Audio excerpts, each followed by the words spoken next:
Imagine spending your life giving, paying for weddings, homes, vacations only to be told you're no longer family. That's the message I received. Just hours before a trip I had planned in memory of my wife. What they didn't realize is that when you push a man too far, his silence can turn into something much colder. If you believe real justice isn't handed down in courtrooms, but in the choices we make when we're wronged, then stick with this story. Subscribe, like, and share your thoughts below, because some betrayals demand more than forgiveness. They demand consequences. I was at the kitchen table, the morning sun slanting across the worn oak, when the promise of Tuscany felt as real as the ceramic coffee mug warming my hands. The house was quiet, filled only with the low hum of the refrigerator and the scent of freshly brewed coffee. At 70, a man collects more memories than he does ambitions. But this trip was both. It was a pilgrimage. In the study, tucked away in a cedar box, was the old travel guide Mary. My late wife had bought 3 decades ago. Its pages were soft as cloth, the spine held together with yellowing tape. Her delicate handwriting filled the margins with notes about which gelaterias had the best pistachio, which small churches held hidden frescoes. This trip was for her. For the scent of lemon groves she had only read about, for the cypress trees she had only seen in paintings, and it was for me to finally walk in the places her finger had traced on a map. A silent conversation across the years. The tickets and the detailed itinerary I'd spent months perfecting lay next to my plate. Each reservation, a small testament to a love that outlasted a lifetime. My suitcase, a sturdy leather one that had been with me since my first job, lay open on the bed upstairs. Half-packed, with carefully chosen shirts and a new pair of walking shoes. The flight was in a few hours. A familiar flutter. The kind I hadn't felt since I was a young man asking Mary for our first dance. Stirred in my chest. It was then that my phone buzzed against the table, a sharp, intrusive sound that shattered the morning's peace. A message from Emily, my daughter. I smiled. A genuine, foolish smile. Assuming it was a last-minute reminder about my medication or the portable charger she'd insisted I buy. I picked up the phone, my thumb swiping across the screen. But the words that appeared were not about chargers. The letters were small and black and final. Each one a perfectly formed little stone. Dad, I'm so sorry to do this. We've been talking. Brian feels it would be better if this was just a private family trip. We think it's best if you don't join us. I read the message 3 times. Then a 4th. My thumb hovered over the screen. A useless sentinel. As if my waiting could somehow unwrite the words. Could rewind time to a minute ago, when Tuscany was still a promise. Private family trip. The words echoed in the sudden, cavernous silence of the kitchen. Was I not family? I had bought the tickets. I had booked the hotels. For all 3 of us, the disappointment was a physical thing. A heavy, cold stone settling in my gut, making the coffee I'd just drunk feel like acid. My fingers, hands that had built bridges and held my newborn daughter, felt clumsy and foreign as I typed back the only response I could manage. All right. Then, with movements that felt disconnected from my body, like I was watching a stranger, I picked up the phone and called the airline. The hold music was a tinny, relentlessly cheerful tune that felt like a personal mockery. As I waited, my eyes drifted to the framed photo of Mary on the mantelpiece. Her smile bright and unknowing. I felt a pang of failure. As if I had let her down. As if I had broken our promise. The customer service agent who finally answered was sympathetic, her voice following a script of practiced compassion. "I'm so sorry to hear about your change of plans." "Sire," she said. I wondered if she could hear the hollowness in my voice. The sound of a dream being dismantled. One reservation at a time. The next few days passed in a gray, featureless fog. I told myself they needed their space, that a young couple deserved a trip to themselves. I tried to believe it, repeated it to myself like a mantra as I unpacked my suitcase, folding the new shirts and putting them back in the drawer. Then came the evening. I opened my laptop. I wasn't looking for anything in particular, just a distraction from the four walls of the house that now felt like a tomb.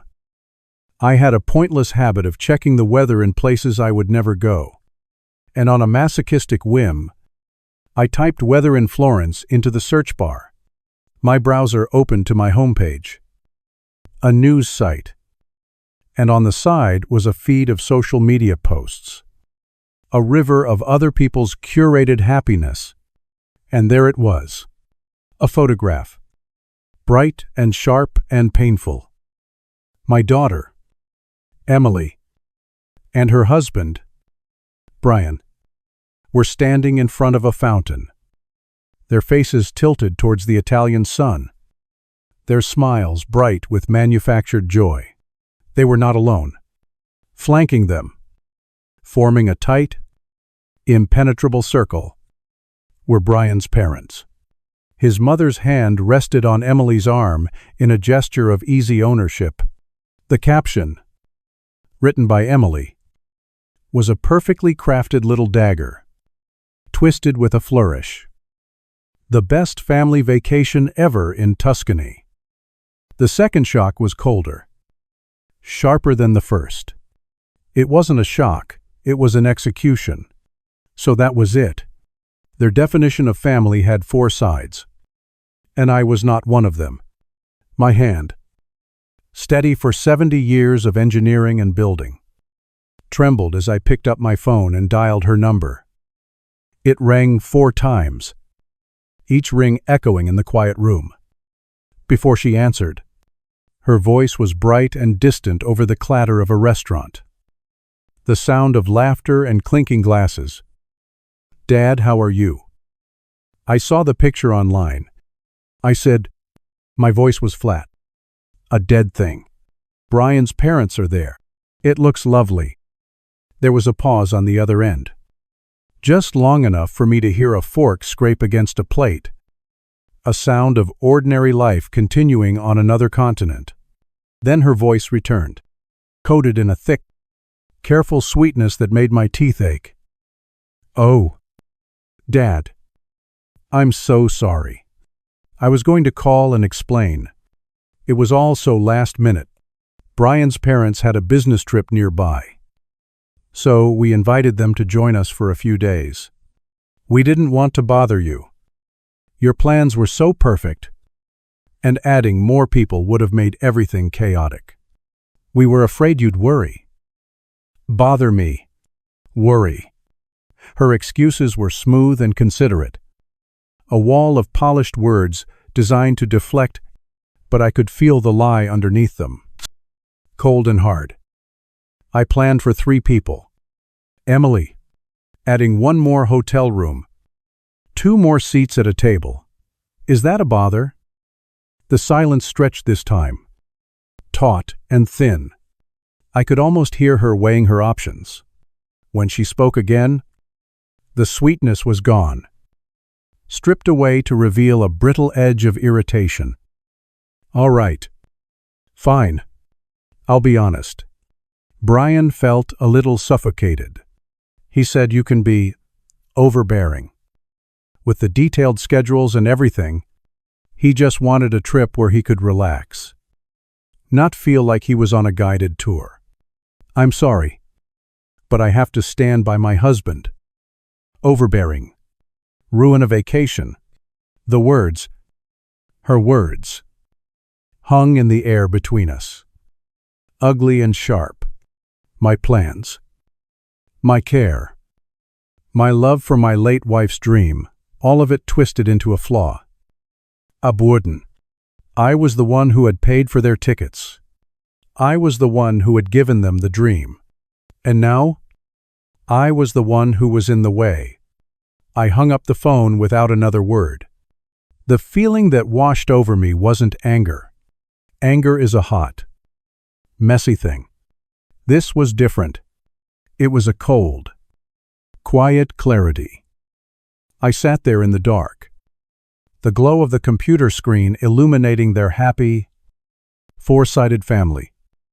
My own face, a ghostly reflection superimposed over theirs. And I knew, with a certainty that chilled me to the bone, that something inside me, something I had held onto for a very long time, had just broken. It didn't shatter. It simply turned to ice. I didn't move from the chair for a long time after the call ended. The house was silent, but my mind was loud with the echoes of Emily's words. Overbearing. Suffocated. The accusations didn't just sting, they recalibrated my entire past. Love, I had always believed, was an act of giving. You gave your time, your support, your resources. You built a foundation for your children so they could build their own lives higher than yours. I had spent a lifetime giving, believing I was building a family. Now, sitting in the dark with the ghostly image of their smiles on my computer screen, I had the sickening realization that I hadn't been building a family. I had been funding a startup. Some instinct I couldn't name drew me from the kitchen and into my small home office. It was Mary's favorite room, lined with bookshelves I'd built and filled with photos that charted the course of our lives. But tonight, I wasn't looking at them with nostalgia. I was looking at them with the cold, detached eye of an auditor. I switched on the desk lamp, its yellow light carving a small circle of clarity in the gloom, and began to open the files. There was the photo from Emily's wedding. She looked radiant in a dress that cost more than my first car. I remembered the day she'd found it. Her voice breathless over the phone. I hadn't hesitated. I'd withdrawn $30,000 from my savings, the money I'd earmarked for a new roof, because her happiness on that one day felt more important. In the photo, I am walking her down the aisle, my face tight with pride and unshed tears. Beside her, Brian is smiling, a wide, confident smile. Looking at it now, I saw it for what it was. The smile of a man who had just closed a very profitable deal.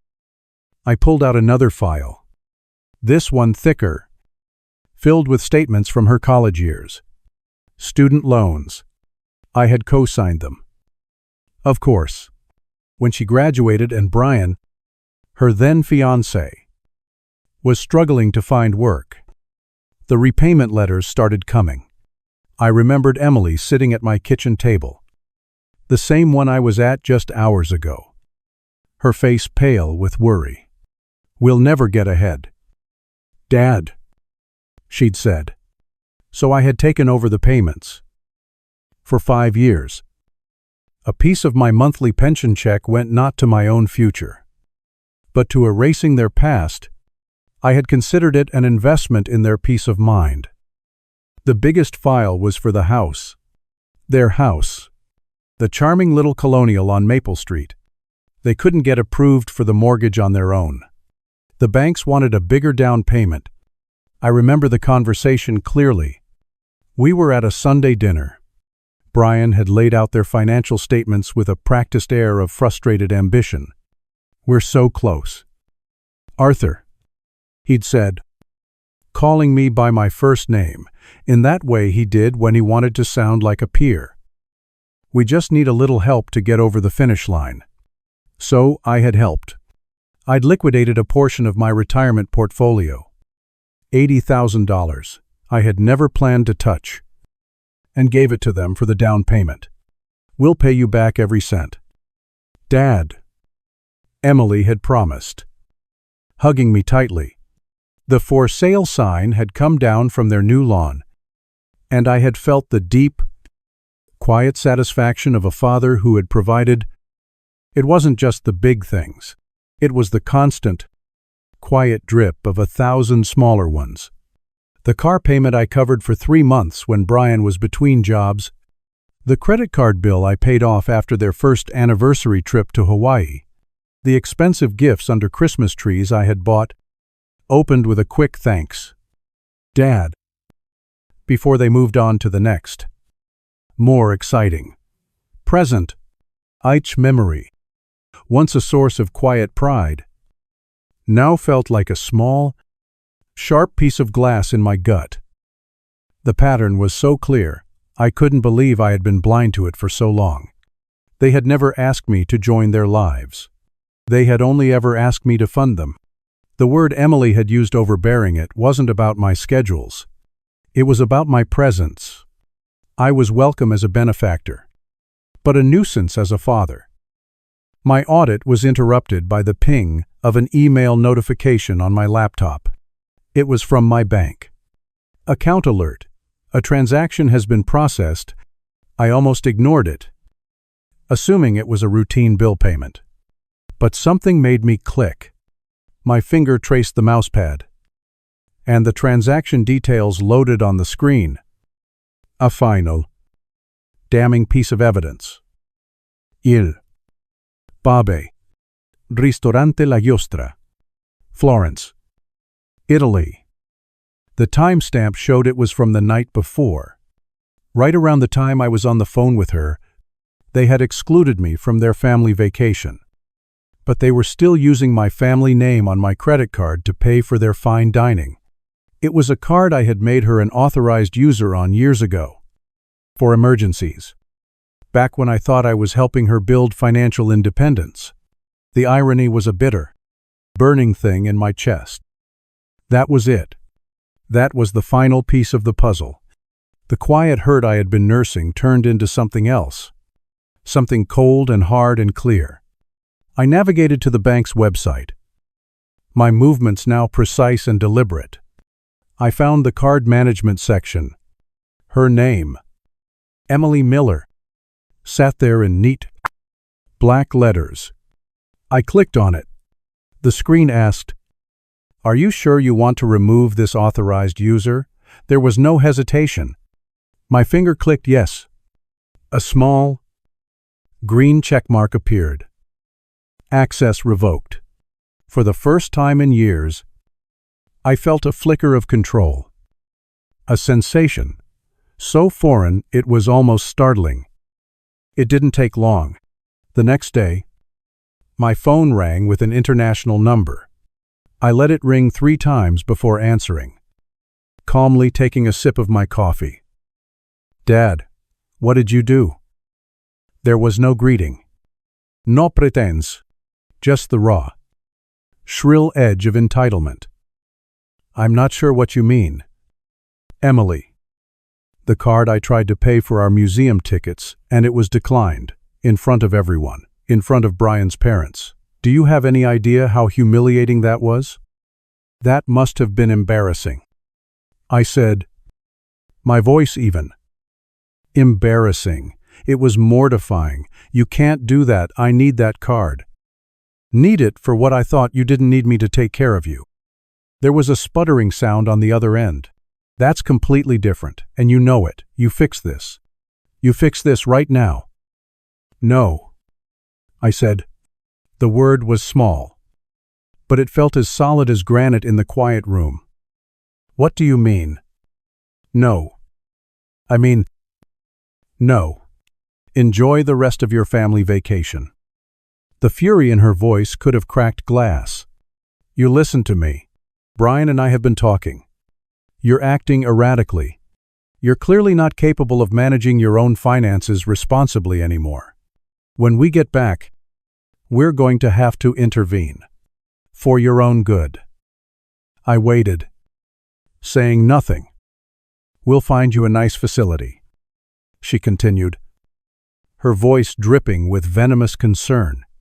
one with professional care, and we'll sell your house to pay for it. You don't need all this space anyway. And there it was, the final move in their game, not just to take my money, but to take my home, my freedom, my very identity, to erase me completely. I felt a strange sense of calm settle over me. The last vestiges of pain and betrayal were burned away, leaving behind only a cold, hard purpose. I heard you, I said. Good. So you'll fix the card? No, I said again, and I hung up the phone. I stood up from my kitchen table and walked back to my office. I didn't look at the photos this time. I walked directly to the heavy, 4-drawer filing cabinet in the corner. Me fingers, no longer trembling, found the key and unlocked the bottom drawer, the one marked property. I pushed past the file for my own house. My fingers brushed against a thick manila folder. I pulled it out and placed it on my desk. The label, written in my own neat block letters, read 125 Maple Street. Their house. I opened it, and there, on the top of the pile, was the deed, the official, notarized document, and on the line marked owners, there were 3 names: Emily Miller, Brian Vance, and Arthur Miller, joint tenants. A detail they had long forgotten. A detail I had never allowed myself to forget. The trap had been set years ago. They had just spent a week in Italy walking right into it. The morning after I hung up on Emily, the house didn't feel empty. It felt clear. The fog of years of quiet compromises and swallowed disappointments had lifted, leaving behind the sharp, clean lines of purpose. I didn't waste time. My first call was to Stan, a friend from my old Rotary Club who had practiced real estate law for 40 years before retiring to a life of golf and grandchildren. I met him at a small coffee shop downtown, the kind with mismatched chairs and the smell of burnt espresso. I laid the folder for 125 Maple Street on the table between us. Stan put on his reading glasses and studied the deed in silence, his fingers tracing the lines of text. He was a man of few words, a quality I had always appreciated. After a long moment, he looked up at me over the rim of his glasses. Joint tenancy, he said, his voice a low rumble. You have every right to force a sale. Arthur, it's called a partition action. It's not pretty, but it's clean. He saw the look in my eyes. The one that said this was beyond pretty or ugly. This was necessary. I'll make a call, he said. And that was that. The gears of the law, slow and indifferent, had begun to turn at my command. My next call was to a local moving company. I scrolled past the big national chains with their glossy websites and found what I was looking for: Dave's Dependable Movers. The name had a solid, honest ring to it. A man named Dave answered on the second ring, his voice straightforward and businesslike. I explained the situation briefly. I had keys to a property. The residents were out of the country. I needed the contents of the entire house moved into a storage unit. I needed it done quickly and quietly. Dave didn't ask unnecessary questions. There was a weariness in his tone that suggested he had navigated the messy waters of family disputes before. I've got a crew available Tuesday morning, he said. We'll be efficient. We'll be respectful. We arranged the details, including the rental of a 10x20 storage unit on the industrial side of town. I paid for everything in advance with my own credit card. Each step felt deliberate, like setting pieces on a chessboard. Tuesday morning was crisp and bright. He arrived at Maple Street at Su Femofura a.m. 15 minutes before Dave's truck. The house looked different to me now. It wasn't my daughter's home anymore. It was simply a property. an asset to be liquidated. The cheerful blue door they'd been so proud of now looked garish. The manicured lawn felt like a facade. When Dave's truck rumbled down the street and parked at the curb, I felt no hesitation, only a grim sense of resolution. I unlocked the front door with my spare key and let them in. I walked through the rooms with Dave as he assessed the job. The living room was dominated by a massive sectional sofa. I'd bought them for Christmas 2 years prior. Brian's home office was a shrine to expensive electronics and gaming equipment. Emily's walk-in closet was overflowing with clothes and designer handbags, many of which I vaguely remembered her mentioning she couldn't live without. Seeing it all together, the sheer volume of their consumption, paid for in large part by my life's work, didn't make me angry. It just made me tired. This is everything. I told Dave, pack it all. I stayed for the entire process. I didn't help. I just watched. I watched as they carefully wrapped the oversized television in padded blankets. I watched as they dismantled the king-sized bed frame. I watched as they packed box after box from the kitchen, labeling them glassware and pantry. In what would have been a future nursery, a room they had painted a hopeful shade of yellow, I found a crib they had assembled, filled with stuffed animals. For a moment, a flicker of doubt, a ghost of the father I used to be, passed through me. Was this too harsh, then? In Brian's desk drawer, tucked beneath a stack of old mail, I found his credit card statements. They were filled with charges for luxury golf clubs, weekend getaways, and expensive dinners, all from the same months they had been claiming poverty to me. The doubt evaporated like mist in the sun. By noon, the house was empty. The rooms echoed with a hollow sound. Sunlight streamed through the bare windows, illuminating dust motes, dancing in the air, where a life used to be.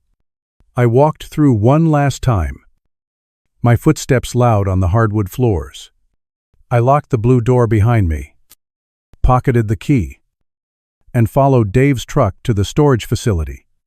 I watched them unload everything into Unit 47B.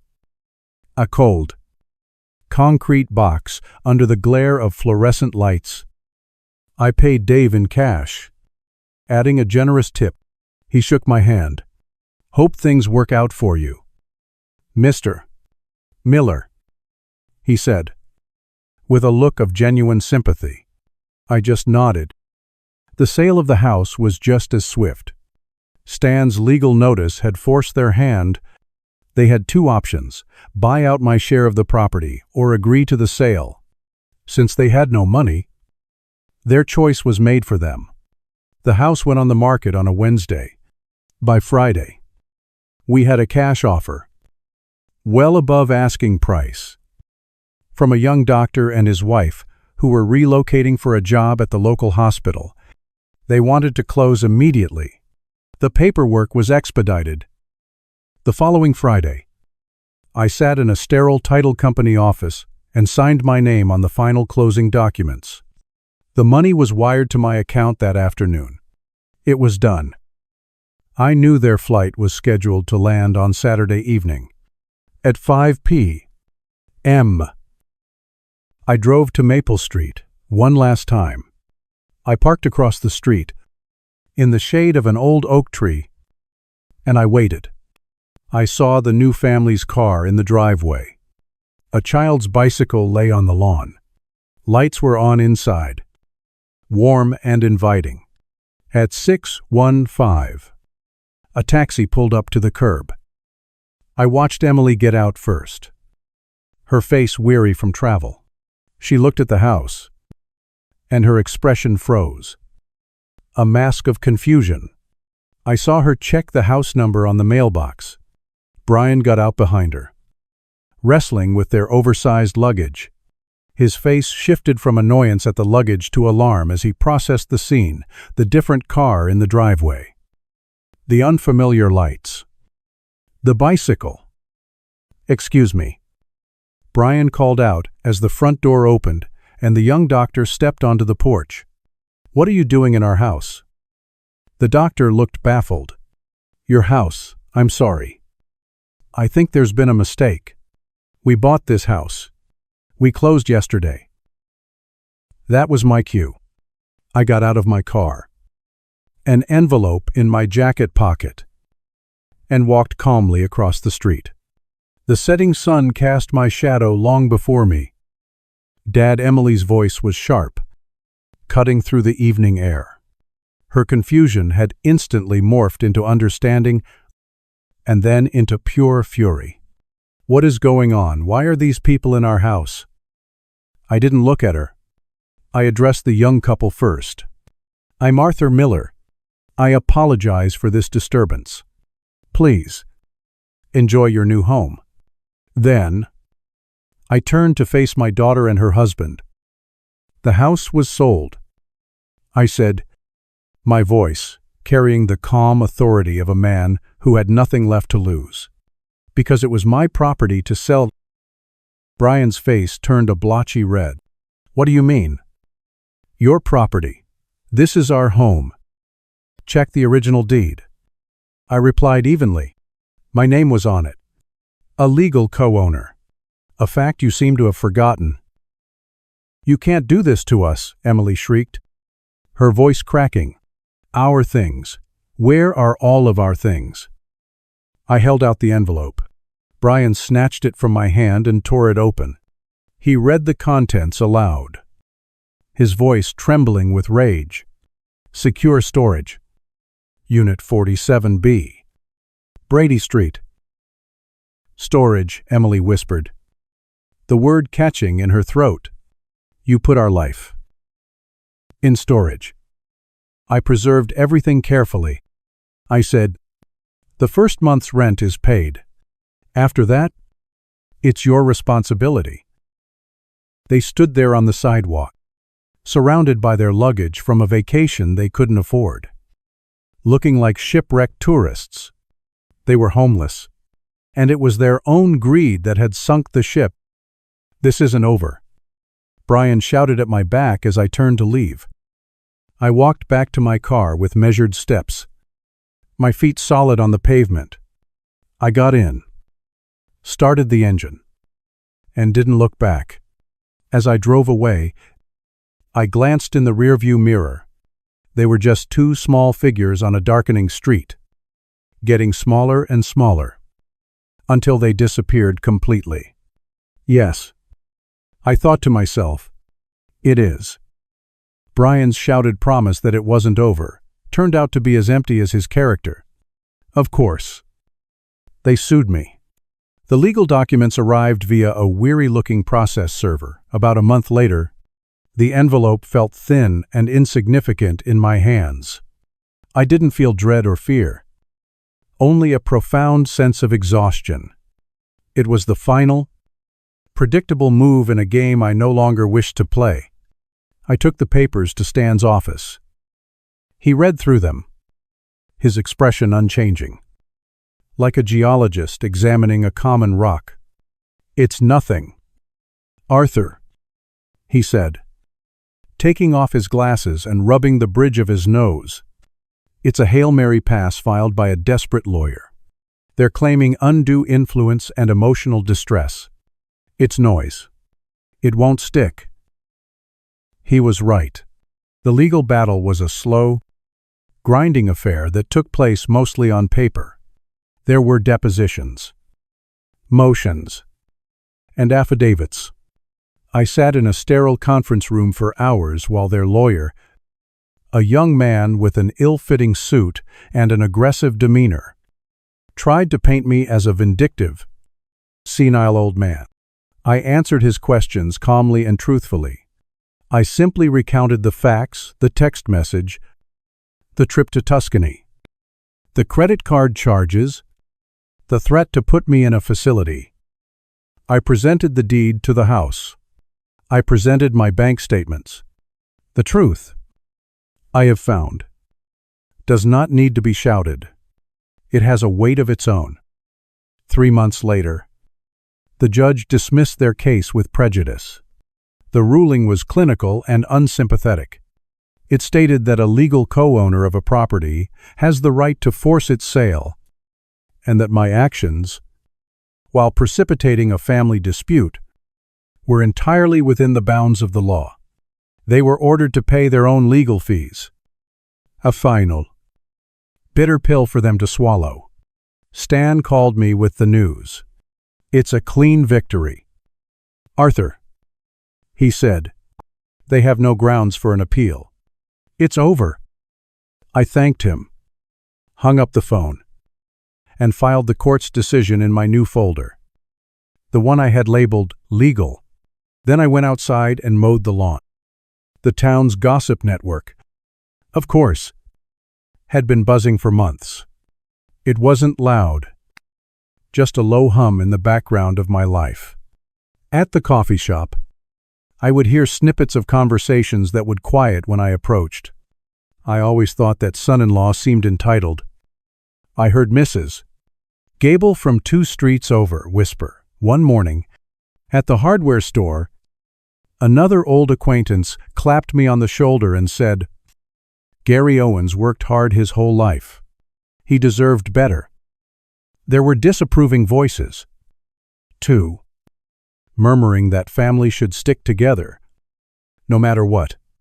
I learned to let all of it, the support and the criticism, roll off me like water. Their opinions were their own. They hadn't lived my life. They hadn't sat in the dark, staring at that photograph. With the legal and social dust settling, a new kind of quiet descended. It wasn't the heavy, oppressive silence of loneliness, but the vast, empty silence of a blank page. My life, for so long defined by my role as a father and a provider, was now entirely my own. The feeling was both liberating and terrifying.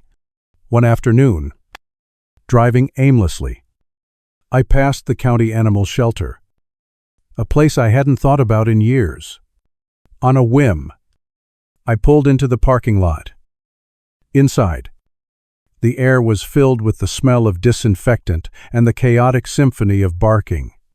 I walked past rows of cages, past hopeful young puppies and anxious Tuhausen, trembling mutts, and then I saw him, in the very last kennel, a beagle mix with long, drooping ears and the saddest eyes I had ever seen, sat quietly, watching me. His information card said his name was Buddy. He was 7 years old. His previous family had moved and surrendered him. "He's been here a while," the shelter worker told me, her voice tinged with pity. "Older dogs are harder to place." I knelt down in front of the cage. Buddy didn't bark or jump. He just watched me, his tail giving a single, hesitant thump against the concrete floor.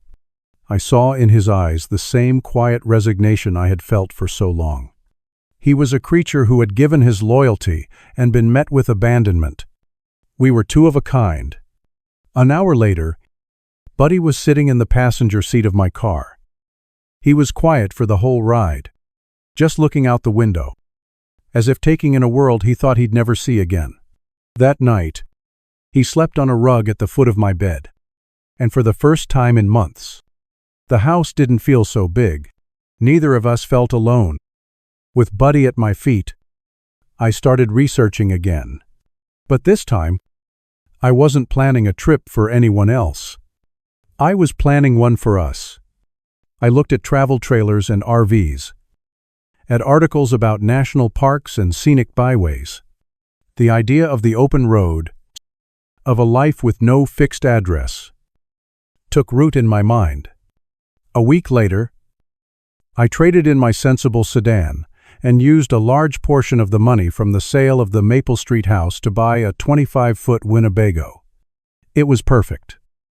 Small enough for one man and a dog. Big enough for a new life. The morning we left, I walked through my own house one last time. I had arranged for a property manager to rent it out. It was a good house, filled with too many ghosts. It deserved a new family, a new life. I packed only one photo album, the one with pictures of Emily as a little girl. Before the world had taught her that love had a price tag, Buddy sensed the adventure. His excitement a tangible thing as he hopped into the passenger seat of the RV. We drove through town one last time, past the coffee shop, past the hardware store, past all the familiar places that now seemed to belong to someone else's life. As we passed the turn for Maple Street, I didn't even glance down it. It was a closed chapter, a book I had finished reading. The highway sign ahead read, Colorado, 500 miles. I put my hand on the steering wheel. Buddy's head was out the window, his ears flapping in the wind. The engine hummed a steady, promising tune. We were heading west, towards the sunset. For the first time in as long as I could remember, I didn't know exactly where I was going. And for the first time in as long as I could remember, I was finally, truly, free. I realize now that my tragedy wasn't really about the money I lost, or the house I sold. It was never about the money. The tragedy was in the silence. My silence when love was twisted into an obligation. My silence when generosity was treated as an expectation. My silence as the line between giving and being taken from was slowly erased. Love in a family should be like a garden. It needs tending from both sides. But for years, I was gardening alone in arid soil, fooling myself into believing that if I just watered it enough, something would grow. But you can't force flowers to bloom in a desert.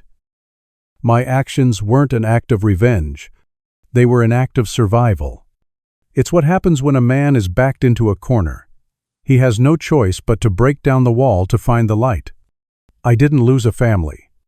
I simply terminated a bad business deal where I had invested all my emotional capital and received nothing but contempt in return. My family is very small now. It's just me and an old dog with sad eyes. But it's real. There are no hidden expectations, no unspoken demands, just loyal companionship and a simple warmth each night. And sometimes, a small, true family is worth more than a large teep lake. Empty one. If my story resonates with you in any way, if you've ever felt your own voice grow quiet in your own home, if your giving has been met with greater demands, then I ask you to stop for a moment. Look at the relationships around you. Ask yourself, honestly, are you being valued? Or are you just being useful? Is the love you receive unconditional?